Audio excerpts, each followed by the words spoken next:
Vidi Batlolone masih bersama Anda di Gelar Perkara. Saudara, jalan panjang nan terjal yang dilalui Richard Eliezer, sang penguak fakta, dihargai tuntutan 12 tahun penjara oleh jaksa penuntut umum. Terlebih perannya sebagai justice kolaborator telah ia sanggupi hingga menuai simpati publik.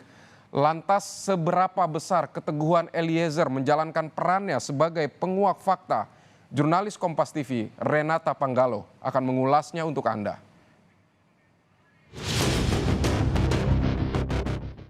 Bahwa penuntut umum dalam surat tuntutan tertanggal 18 Januari 2023 ternyata telah mengakui bahwa terdakwa Richard Eliezer Pudiang Lumiu merupakan saksi pelaku yang bekerja sama untuk mengungkap tindak pidana yang didakwakan. Namun ternyata sikap penuntut umum itu senyatanya tidak mencerminkan hal-hal tersebut. Bahkan menuntut terdakwa Richard Eliezer Pudiang Lumiu dengan pidana 12 tahun penjara.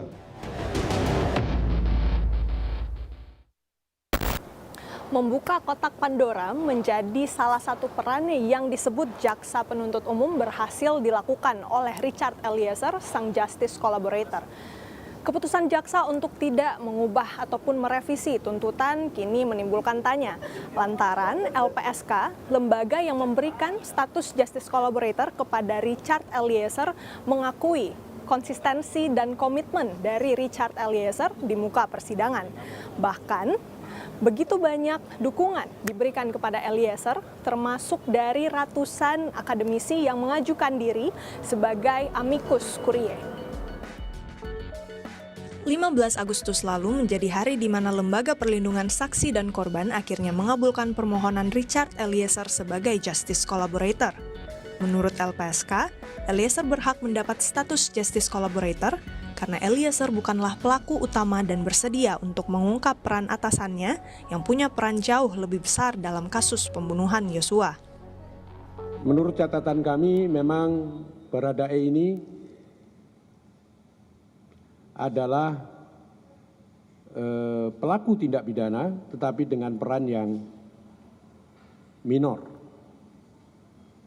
karena dia mendapatkan perintah dari atasannya. Bahkan keterlibatannya di dalam perencanaan dan sebagainya itu masih kita dalami, apakah yang bersangkutan memang menjadi mastermind atau bagaimana. Tapi yang jelas kami melihat bahwa peran yang bersangkutan ini kecil, dan kami melihat memang yang bersangkutan sebenarnya tidak punya mens rea atau niatan untuk melakukan pembunuhan. Awalnya Eliezer mengaku sempat mengikuti skenario Sambo, namun Eliezer memutuskan untuk mengubah keterangannya karena mimpi buruk yang dialaminya selama 3 minggu berturut-turut. Itu dari tanggal selama 3 minggu ya?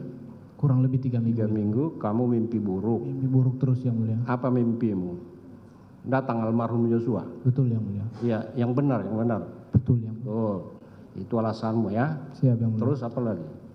Dan saya juga merasa bersalah yang mulia. Kamu merasa bersalah, itulah alasanmu, makanya kamu menceritakan yang benar. Saya menceritakan yang benar. Tidak dua, apa lagi? Itu yang mulia, karena saya merasa tertekan yang mulia. Merasa tertekan. Dan beruntungnya pada saat saya dibawa itu sudah tidak ada komunikasi sama sekali saya dengan EFS lagi yang mulia. Jadi saya sudah merasa lebih bisa untuk menceritakan yang mulia semuanya. Dalam perjalanannya menyanggupi peran sebagai penguak fakta, Richard Eliezer berusaha membeberkan apa yang ia ketahui dan rasakan, termasuk rencana pembunuhan Sambo hingga detik-detik penembakan Yosua. Eliezer mengaku takut saat Verdi Sambo memintanya untuk menembak Yosua. Dia lihat ke saya baru bilang, memang harus dikasih mati anak itu. Dia bilang begitu ke saya yang mulia. Baru saya diam kan yang mulia, saya kaget juga yang mulia. Baru dia dekat begini, nanti kau yang tembak Yosua ya, karena kalau kamu yang tembak Yosua, saya yang akan jaga kamu. Tapi kalau saya yang tembak, tidak ada yang jaga kita, dia bilang begitu. Baru dia masih dengan posisi begini yang mulia, saya di sini yang mulia, dia masih dengan posisi mendekat begini. Saya kan diam yang mulia, saya nggak menjawab sama sekali, nggak menjawab yang mulia. Masih antara takut, masih kayak ini nyata kah yang dia sampaikan ini? Kaget juga yang mulia. Jadi saya diam, baru dia bilang begini ke saya. sudah dia bilang tadi kan nanti kamu yang tembak Joshua karena kalau kamu tembak kalau dia yang tembak gak ada yang jaga kita. Baru dia bilang ke saya begini yang mulia. Jadi gini Chat, skenarionya dia langsung jelaskan skenarionya di situ yang mulia. Jadi gini Chat, skenarionya di Duren 3 di 46. Kalau kita nggak bilang Duren 3 yang mulia, kita bilangnya 46. Jadi skenarionya di 46 Chat. Jadi nanti skenarionya ibu dilecehkan sama Joshua, baru ibu teriak, kamu dengar bagaimana, ibu bersama gimana coba ceritakan. Ibu dilecehkan Joshua, Ya. baru ibu teriak, kamu dengar, kamu respon, Joshua ketahuan, Joshua tembak kamu tembak balik ke Joshua yang mati. Eliezer juga menceritakan kejadian di tanggal 10 Juli, di mana Sambo memanggil Eliezer, Ricky Rizal, dan Kuat Ma'ruf untuk menghadap di lantai 2 rumah Saguling. Dalam pertemuan itu, Sambo menjanjikan uang 1 miliar untuk Eliezer. Karena kalian sudah menjaga ibu, nanti saya kasihkan kalian uang, jumlahnya Kuat 500, Ricky 500, saya 1, katanya yang mulia. Baru biasa ngobrol biasa yang mulia. Jadi sudah dibilang dikasih tahu isinya dolar katanya yang mulia. Sudah ada amplop yang mulia 3. Ahli poligraf yang dihadirkan jaksa penuntut umum juga mengungkap hasil tes kebohongan Richard Eliezer. Berdasarkan hasil pemeriksaan, Eliezer dinilai berkata jujur. Untuk saudara Richard, pertanyaannya apakah kamu memberikan keterangan palsu bahwa kamu menembak tubuh Joshua? Saudara Richard menjawab tidak. Jawaban Richard ini tidaknya ini jujur. Jujur dia. Siap. Memang Richard ini menembak Joshua. Menembak Joshua. Siap. Banyak pihak memang bersimpati pada Eliezer yang menyanggupi komitmennya sebagai justice collaborator. LPSK yang memberi status justice collaborator pun menyayangkan tuntutan 12 tahun penjara terhadap Eliezer. Menurut LPSK, Eliezer telah menunjukkan konsistensinya dalam mengungkap kasus kematian Yosua.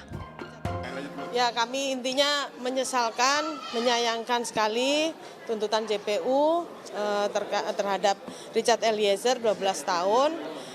Di luar harapan kami ya, karena harapan kami Richard kan sudah kami tetapkan sebagai JC, Justice Collaborator, dan dia sudah menunjukkan komitmennya, menunjukkan konsistensinya untuk mengungkap kejahatan ini secara terang benderang. Bahkan kalau tidak ada pernyataan dan keterangan dari Richard, pengakuan dari Richard, kasus ini juga nggak akan terbuka ya, bahwa kasus ini adalah sebuah kejahatan tindak pidana pembunuhan. Tidak berhenti di situ, dukungan publik terus mengalir pada Eliezer. Senin lalu, 122 akademisi yang tergabung dalam Aliansi Akademisi Indonesia menyerahkan amicus curiae pada Majelis Hakim di Pengadilan Negeri Jakarta Selatan. Mereka menyebut tuntutan 12 tahun tidak sesuai dengan jasa Eliezer membuka kotak Pandora kasus pembunuhan Yosua. Eliezer dinilai sulit untuk menolak perintah Verdi Sambo karena relasi kuasa. Bilang Eliezer itu adalah kita, karena Eliezer itu mencerminkan pemuda dari keluarga yang sederhana yang akan sukar sekali meraih cita-citanya, apalagi ketika kandas oleh atasannya sendiri.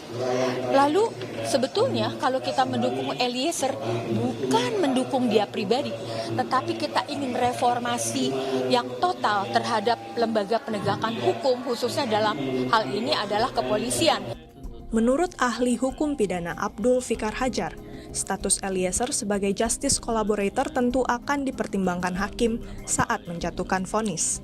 Sebagai pemutus, hakim akan menentukan apakah justice collaborator bisa membuka secara terang seluruh peristiwa yang terjadi dalam tindak pidana itu.